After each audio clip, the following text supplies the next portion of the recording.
Aunt Agatha Takes the Count by P.G. Wodehouse. "Jeeves," I said, "we've backed a winner." "Sir?" "Coming to this place, I mean. Here we are in a topping hotel, with fine weather, good cooking, golf, bathing, gambling of every variety, and my Aunt Agatha miles away on the other side of the English Channel. I ask you, what could be sweeter?" I had had to leg it, if you remember, with considerable speed from London, because my Aunt Agatha was on my back with a hatchet as the result of the breaking off of my engagement to Honoria Glossop. The thing hadn't been my fault, but I couldn't have convinced Aunt Agatha of that if I'd argued for a week. So it had seemed to me that the judicious course to pursue was to buzz briskly off while the buzzing was good. I was standing now at the window of the extremely decent suite which I'd taken at the Hôtel Splendide at Roville on the French coast, and as I looked down at the people popping to and fro in the sunshine, and reflected that in about a quarter of an hour I was due to lunch with a girl who was the exact opposite of Honoria Glossop in every way, I felt dashed uplifted. Gay, genial, happy-go-lucky, and devil-may-care, if you know what I mean. I had met this girl, Aline Hemingway her name was, for the first time on the train coming from Paris. She was going to Roville to wait there for a brother who was due to arrive from England. I had helped her with her baggage, got into conversation, had a bite of dinner with her in the restaurant car, and the result was we had become remarkably chummy. I'm a bit apt, as a rule, to give the modern girl a miss, but there was something different about Aline Hemingway. I turned round, humming a blithe melody, and Jeeves shied like a startled mustang. I had rather been expecting some such display of emotion on the man's part, for I was trying out a fairly fruity cummerbund that morning. One of those silk contrivances, you know, which you tie round your waist, something on the order of a sash, only more substantial. I had seen it in a shop the day before, and hadn't been able to resist it, but I'd known all along that there might be trouble with Jeeves. It was a pretty brightish scarlet. "I beg your pardon, sir," he said in a sort of hushed voice. "You are surely not proposing to appear in public in that thing?" "What, Cuthbert the Cummerbund?" I said in a careless, debonair way, passing it off. "Rather." "I should not advise it, sir. Really, I shouldn't." "Why not?" "The effect, sir, is loud in the extreme." I tackled the blighter squarely. I mean to say, nobody knows better than I do that Jeeves is a mastermind and all that. But, dash it, a fellow must call his soul his own. You can't be a serf to your valet. "You know, the trouble with you, Jeeves," I said, "is that you're what's the word I want? Too bally-insular. You can't realise that you aren't in Piccadilly all the time. In a place like this, simply dripping with the gaiety and joie de vivre of France, a bit of colour and a touch of the poetic is expected of you. Why, last night at the casino I saw a chappie in a full evening suit of yellow velvet." "Nevertheless, sir—" "Jeeves," I said firmly, "my mind is made up. I'm in a foreign country. It's a corking day, God's in his heaven, and all's right with the world. And this cummerbund seems to me to be called for." "Very good, sir," said Jeeves coldly. Dashed upsetting, this sort of thing. If there's one thing that gives me the pip, it's unpleasantness in the home, and I could see that relations were going to be pretty fairly strained for a while. I suppose the old brow must have been a bit furrowed or something, for Aline Hemingway spotted that things were wrong directly we sat down to lunch. "You seem depressed, Mr. Worcester," she said. "Have you been losing money at the casino?" "No," I said. "As a matter of fact, I won quite a goodish sum last night." "But something is the matter. What is it?" "Well, to tell you the truth," I said, "I've just had a rather painful scene with my man, and it's shaken me a bit. He doesn't like this cummerbund." "Why, I've just been admiring it. I think it's very becoming."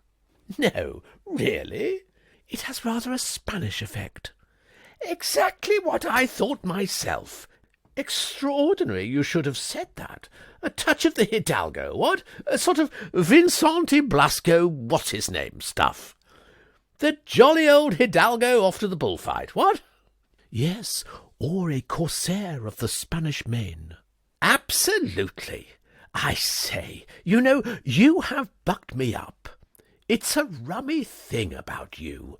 How sympathetic you are. I mean, the ordinary girl you meet today is all bobbed hair and gaspers, but you—" I was about to continue in this strain when somebody halted at our table and the girl jumped up. "Sidney!" she cried. The chappie who had anchored in our midst was a small round cove with a face rather like a sheep. He wore pince-nez. His expression was benevolent, and he had on one of those collars which button at the back. A parson, in fact. "Well, my dear," he said, beaming pretty freely, "here I am at last." "Are you very tired?" "Not at all. A most enjoyable journey, in which tedium was rendered impossible by the beauty of the scenery through which we passed, and the entertaining conversation of my fellow-travellers. But may I be presented to this gentleman?" he said, peering at me through the pince-nez. "This is Mr. Worcester," said the girl, "who was very kind to me coming from Paris. Mr. Worcester, this is my brother." We shook hands, and the brother went off to get a wash. "Sidney's such a dear," said the girl. "I know you'll like him." "Seems a topper." "I do hope he will enjoy his stay here. It's so seldom he gets a holiday. His vicar overworks him dreadfully." "Oh, vicars are the devil, what?" "I wonder if you will be able to spare any time to show him round the place. I can see he's taken such a fancy to you. But, of course, it would be a bother, I suppose, so—" "Rather not. Only too delighted." For half a second I thought of patting her hand. Then I felt I'd better wait a bit. "I'll do anything, absolutely anything." "It's awfully kind of you." "For you," I said, "I would—" At this point the brother returned, and the conversation became what you might call general. After lunch I fairly curveted back to my suite, with a most extraordinary braced sensation going all over me like a rash. "Jeeves," I said, "you were all wrong about that cummerbund. It went like a breeze from the start." "Indeed, sir?" "Made an absolutely outstanding hit. The lady I was lunching with admired it. Her brother admired it. The waiter looked as if he admired it." "Well, anything happened since I left?" "Yes, sir. Mrs. Gregson has arrived at the hotel." A chappie I know who went shooting and was potted by one of his brother sportsmen in mistake for a rabbit once told me that it was several seconds before he realized that he had contributed to the day's bag. For about 1/10 of a minute everything seemed quite okay, and then suddenly he got it. It was just the same with me. It took about 5 seconds for this fearful bit of news to sink in. "What?" I yelled. "Aunt Agatha here?" "Yes, sir." "She can't be." I have seen her, sir. But how did she get here? The express from Paris has just arrived, sir. But, I mean, how the dickens did she know I was here? You left a forwarding address at the flat for your correspondence, sir. No doubt Mrs. Gregson obtained it from the hall porter. But I told the chump not to give it away to a soul. That would hardly baffle a lady of Mrs. Gregson's forceful personality, sir. Jeeves, I'm in the soup. Yes, sir. What shall I do? I fear I have nothing to suggest, sir. I eyed the man narrowly. Dashed aloof his manner was. I saw what was the matter, of course. He was still brooding over the Cummerbund. "I shall go for a walk, Jeeves," I said. Yes, sir. "A good long walk." Very good, sir. "And if anybody asks for me, tell 'em you don't know when I'll be back." To people who don't know my Aunt Agatha, I find it extraordinarily difficult to explain why it is that she has always put the wind up me to such a frightful extent. I mean, I'm not dependent on her financially or anything like that. It's simply personality, I've come to the conclusion. You see, all through my childhood, and when I was a kid at school, she was always able to turn me inside out with a single glance, and I haven't come out from under the fluence yet. We run to height a bit in our family, and there's about 5'9" of Aunt Agatha, topped off with a beaky nose, an eagle eye, and a lot of grey hair, and the general effect is pretty formidable. Her arrival at Roville at this juncture had made things more than a bit complicated for me. What to do? Leg it quick before she could get hold of me would no doubt have been the advice most fellows would have given me. But this situation wasn't as simple as that. I was in much the same position as the cat on the garden wall, who, when on the point of becoming matey with the cat next door, observes the bootjack sailing through the air. If he stays where he is, he gets it in the neck. If he biffs, he has to start all over again where he left off. I didn't like the prospect of being collared by Aunt Agatha, but on the other hand, I simply barred the notion of leaving Roville by the night train and parting from A-line Hemingway. Absolutely a man's crossroads, if you know what I mean. I prowled about the neighbourhood all the afternoon and evening. Then I had a bit of dinner at a quiet restaurant in the town and trickled cautiously back to the hotel. Jeeves was popping about in the suite. "There is a note for you, sir," he said, "on the mantelpiece."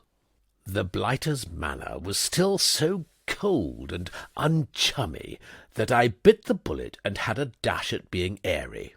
"A note, eh?" "Yes, sir. Mrs. Gregson's maid brought it shortly after you had left." "Tra-la-la," I said. "Precisely, sir." I opened the note.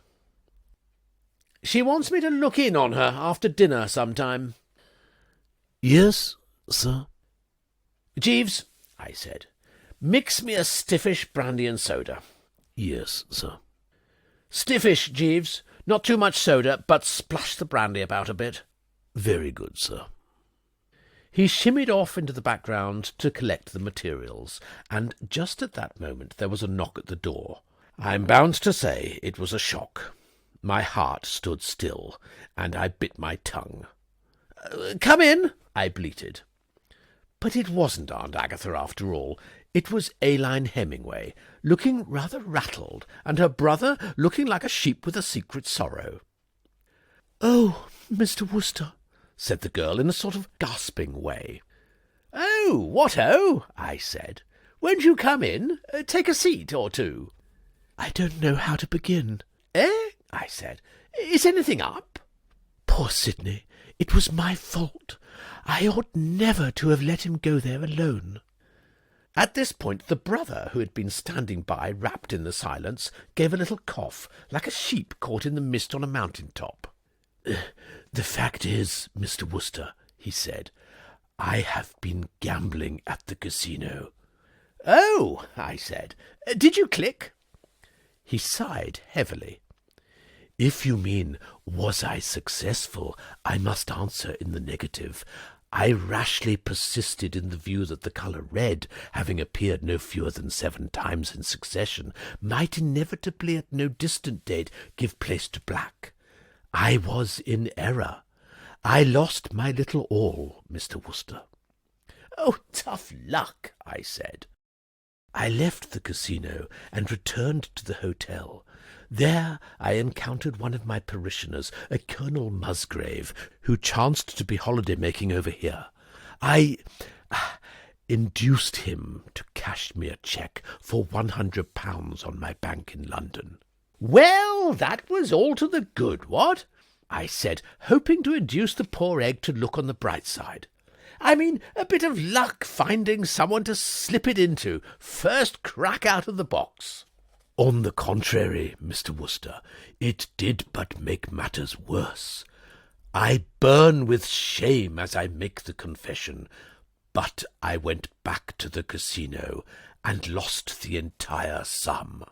I say, I said, you are having a night out. And, concluded the chappie, the most lamentable feature of the whole affair is that I have no funds in the bank to meet the cheque when presented. I'm free to confess that I gazed at him with no little interest and admiration.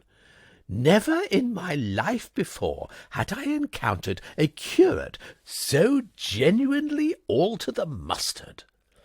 Little as he might look like one of the lads of the village, he certainly appeared to be the real Tabasco. Colonel Musgrave, he went on, gulping somewhat, is not a man who would be likely to overlook the matter. He is a hard man. He will expose me to my vicar. My vicar is a hard man. I shall be ruined if Colonel Musgrave presents that cheque, and he leaves for England to-night.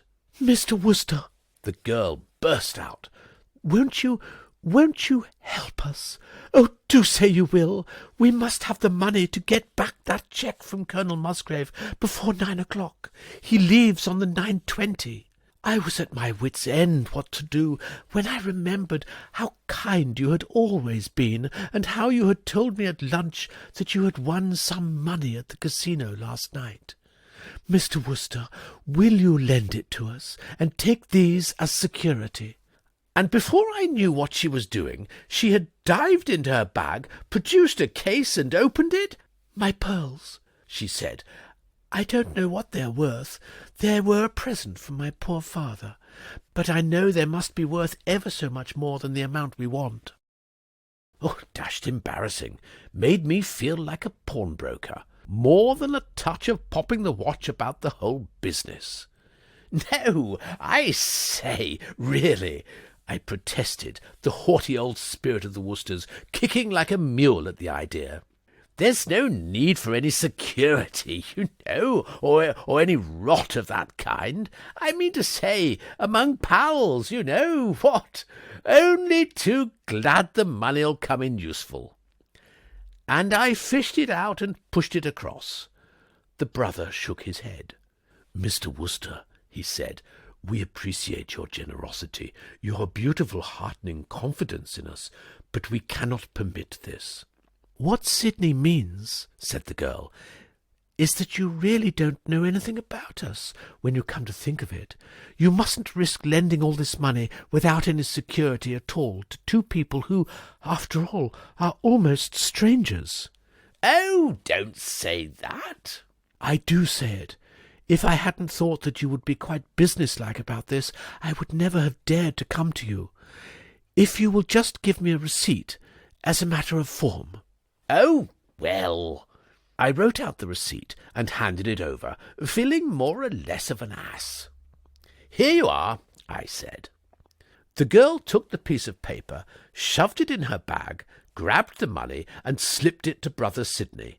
And then, before I knew what was happening, she had darted at me, kissed me, and legged it from the room. I don't know when I've been so rattled. The whole thing was so dashed sudden and unexpected. Through a sort of mist I could see that Jeeves had appeared from the background and was helping the brother on with his coat, and then the brother came up to me and grasped my hand. "I cannot thank you sufficiently, Mr. Worcester." "Oh, right-o." "You have saved my good name in man or woman, dear my lord," he said, massaging the fin with some fervour. "Is the immediate jewel of their souls. Who steals my purse steals trash. 'Twas mine, 'tis his, and has been slave to thousands. But he that flitches from me my good name robs me of that which not enriches him, and makes me poor indeed. I thank you from the bottom of my heart. Good night, Mr. Worcester." "Good night, old thing," I said. "Your brandy and soda, sir," said Jeeves as the door shut. I blinked at him. "Oh, there you are." "Yes, sir." "Rather a sad affair, Jeeves." "Yes, sir." "Lucky I happen to have all that money handy." "Well, yes, sir." "You speak as though you didn't think much of it." "It is not my place to criticize your actions, sir, but I will venture to say that I think you behaved a little rashly." "What, lending that money?" "Yes, sir. These fashionable French watering places are notoriously infested by dishonest characters." This was a bit thick. "Now look here, Jeeves," I said. "I can stand a lot, but when it comes to your casting whatever the word is, on the sweetest girl in the world, and a bird in holy orders—" "Perhaps I am over-suspicious, sir, but I have seen a great deal of these resorts. When I was in the employment of Lord Frederick Ranelagh, shortly before I entered your service, his lordship was very nearly swindled by a criminal known, I believe, by the sobriquet of Soapy Sid, who scraped acquaintance with us in Monte Carlo with the assistance of a female accomplice. I have never forgotten the circumstance." "I don't want to butt in on your reminiscences, Jeeves," I said coldly, "but you're talking through your hat. How can there have been anything fishy about this business? They've left me the pearls, haven't they? Very well, then. Think before you speak. You had better be tooling down to the desk now and having these things shoved in the hotel safe." I picked up the case and opened it. Oh, great Scott! The bally thing was empty. "Oh, my lord," I said, staring. "Don't tell me there's been dirty work at the crossroads after all." "Precisely, sir. It was in exactly the same manner that Lord Frederick was swindled on the occasion to which I have alluded. While his female accomplice was gratefully embracing his lordship, Soapy Sid substituted a duplicate case for the one containing the pearls, and went off with the jewels, the money, and the receipt. On the strength of the receipt, he subsequently demanded his lordship the return of the pearls, and his lordship, not being able to produce them, was obliged to pay a heavy sum in compensation. It is a simple but effective ruse." I felt as if the bottom had dropped out of things with a jerk. I mean to say, A-line Hemingway, you know.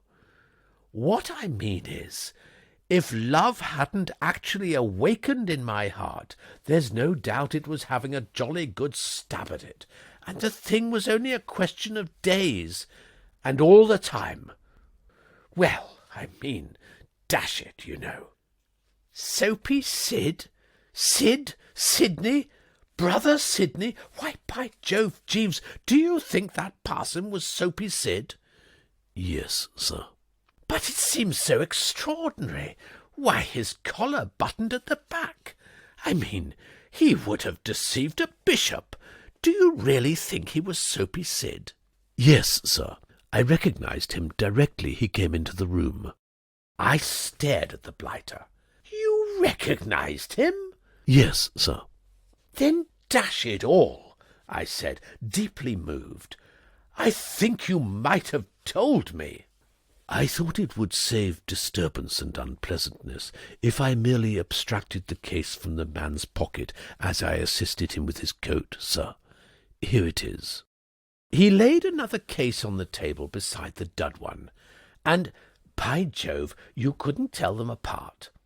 I opened it, and there were the good old pearls, as merry and bright as Dammit, smiling up at me. I gazed feebly at the man. I was feeling a bit overwrought. "Jeeves," I said, "you're an absolute genius." Yes, sir. Relief was surging over me in great chunks by now.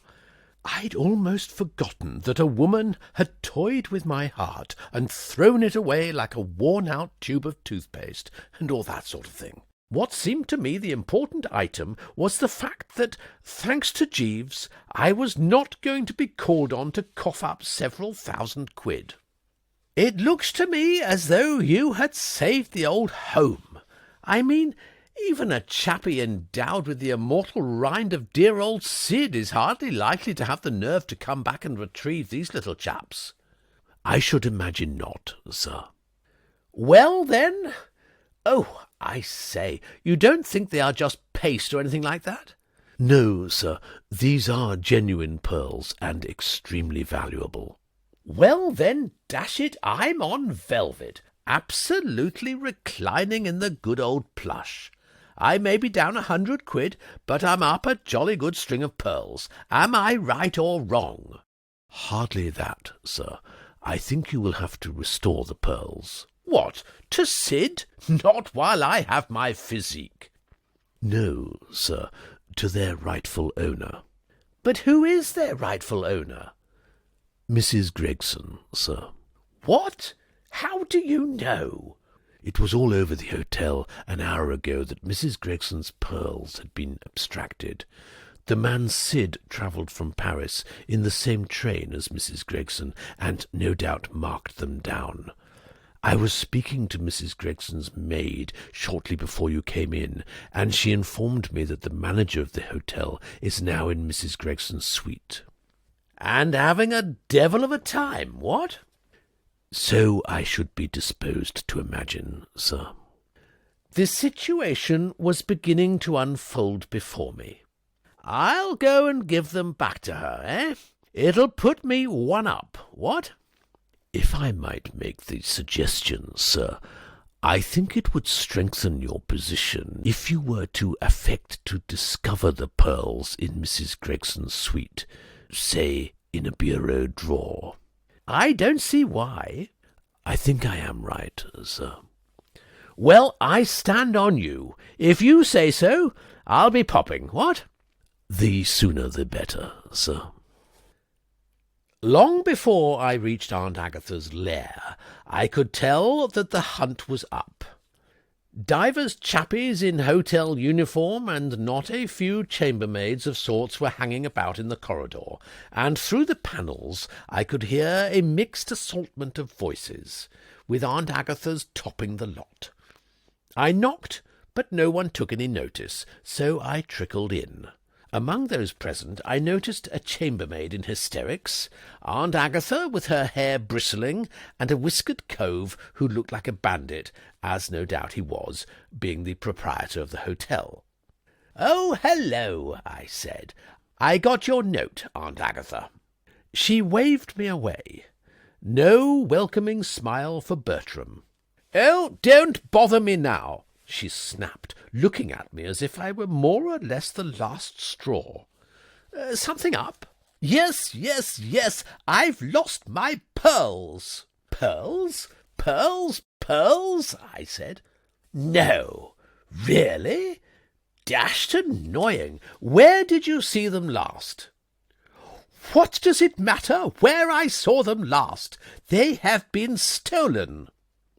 Here Wilfrid the Whisker King, who seems to have been taking a rest between rounds, stepped into the ring again and began to talk rapidly in French. Cut to the quick, he seemed. The chambermaid whooped in the corner. "Sure you've looked everywhere?" I asked. "Of course I've looked everywhere." "Well, you know, I've often lost a collar stud, and—" "Do not try to be so maddening, Bertie. I have enough to bear without your imbecilities. Oh, be quiet, be quiet!" she shouted in the sort of voice used by sergeant majors and those who call the cattle home across the sands of Dee. And such was the magnetism of what Jeeves called her forceful personality that Wilfrid subsided as though he had run into a wall. The chambermaid continued to go strong. "I say," I said, "I think there's something the matter with this girl. Isn't she crying or something?"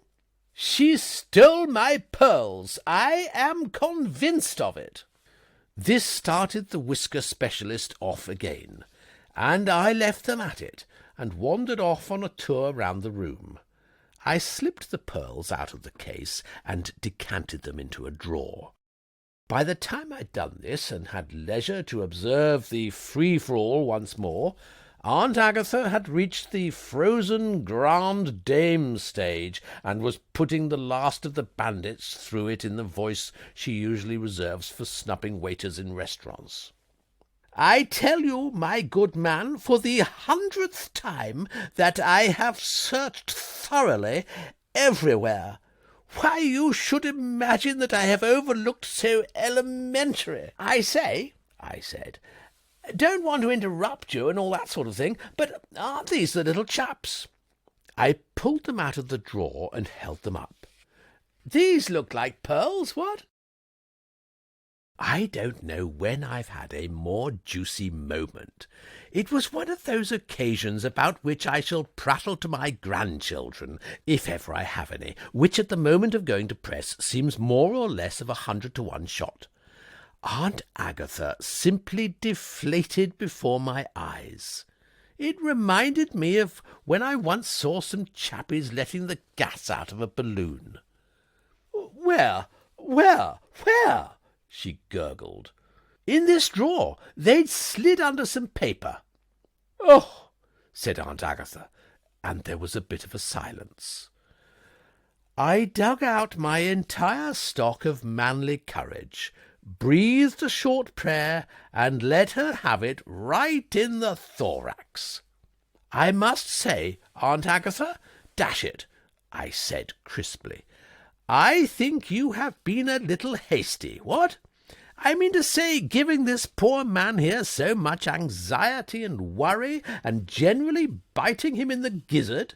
You've been very, very unjust to this poor man." Yes, chipped in the poor man. "And this unfortunate girl, what about her? Where does she get off? You've accused her of pinching the things on absolutely no evidence. I think she would be jolly well advised to bring an action for whatever it is, and soak you for substantial damages." "Oh, mais oui, c'est enfant!" shouted the bandit chief, backing me up like a good 'un, and the chambermaid looked up inquiringly, as if the sun was breaking through the clouds. "I shall recompense her," said Aunt Agatha feebly. "If you take my tip, you jolly well will, and the eftsoons or right speedily. She's got a cast-iron case, and if I were her, I wouldn't take a cent under 20 quid. But what gives me the pip most is the way you've abused this poor man here, and tried to give his hotel a bad name." "Oh, yes, madame, it's too bad," cried the whiskered marvel. "You careless old woman. You give my hotel bad names. Would you, or wasn't it?